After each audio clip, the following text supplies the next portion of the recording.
Hey there, welcome to the Happy Teaching Podcast. Today, we're going to talk about something that I guarantee has happened to you or someone you know who teaches pre-K or kindergarten, and that is off-topic stories at circle time or any time that they're really just not appropriate to share. So for example, you're reading a story and there is a hamster in the story, and all of a sudden a kid is going, "Oh, I had a hamster once and my grandma took him to her house," and they're down on this story about their grandma and a hamster.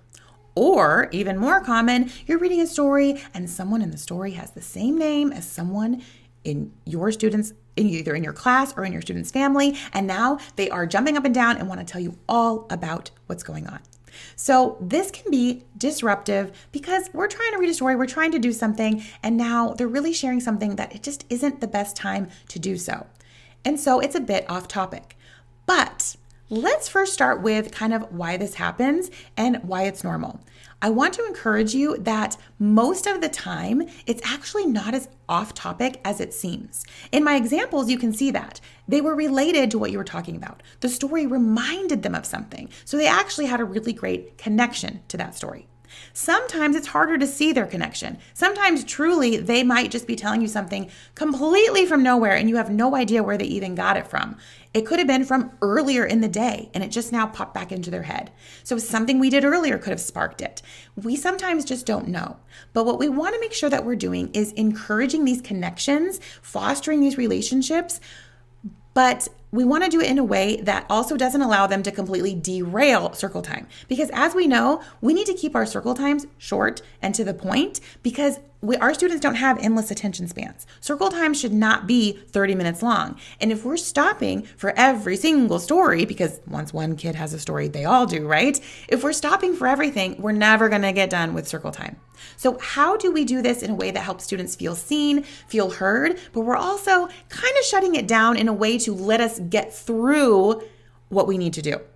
All right, so let's talk about it. Number one, I'm going to link our interrupting episode below. You can find it in our other podcast episodes because that is kind of part of this, but it's a separate strategy. So if you're dealing with interrupting, sometimes that goes hand in hand with off-topic stories, right? They want to interrupt you and then tell the story. But interrupting has its own episode because there are very specific strategies. I have free posters for you. There are things that go along with, oh, this is how we stop interrupting.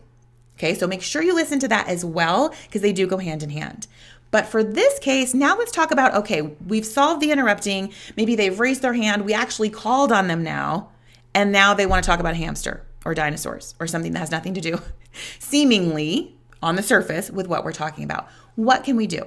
Well, what we don't want to do is shut it down in a way that is rude, right? And of course, none of us are intentionally trying to be rude. But we don't want to go, oh, that doesn't have anything to do with what we're talking about. Tell me later, and brush it off.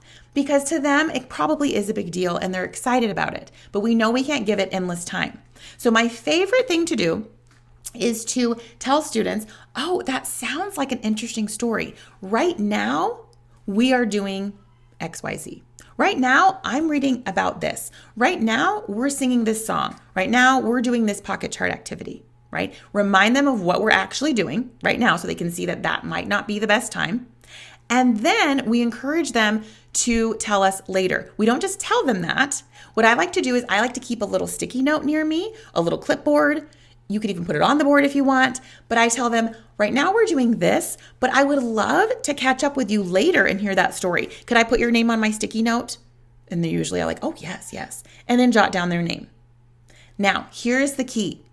To foster relationships with our students and build their trust and build this connection, we need to make sure to follow through with them, follow up with them. So what I usually do is at lunch or when they're going to recess or at center time or free play or whatever, you can say, hey, I had your name on my sticky note.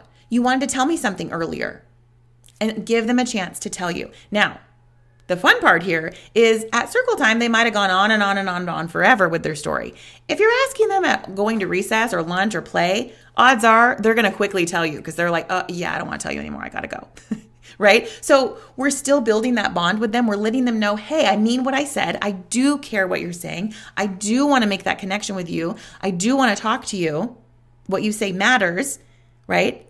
We're giving them that time while not letting them disrupt circle time, because it's also important that they learn the time and place and appropriateness. And by phrasing things like, right now we're doing this, that helps them learn, oh, it wasn't the time for the story. But taking their name down and connecting them with them later kind of helps train their brain that there are times in the day that we would love to hear their stories, and they can start telling us then.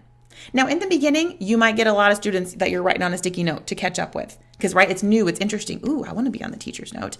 It fades over time, I promise. And even if you have a lot, that's still okay. It's a great way to connect with your students and show them that you do want to hear their stories. And it does lessen the interruptions at circle time, because they're going to realize pretty quickly that, she's probably not going to be able, he or she's not going to listen to my story right now anyway. All right. So off-topic stories, they are very normal. They're often not as off-topic as we think they are. Kids usually have a reason for why they're telling us something, even if it's not as obvious to us.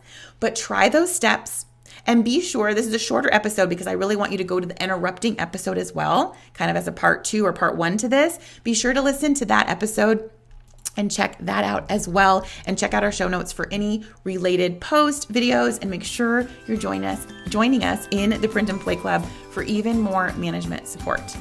All right, I wish you the best of luck with those off-topic stories. You've got this. And as always, happy teaching.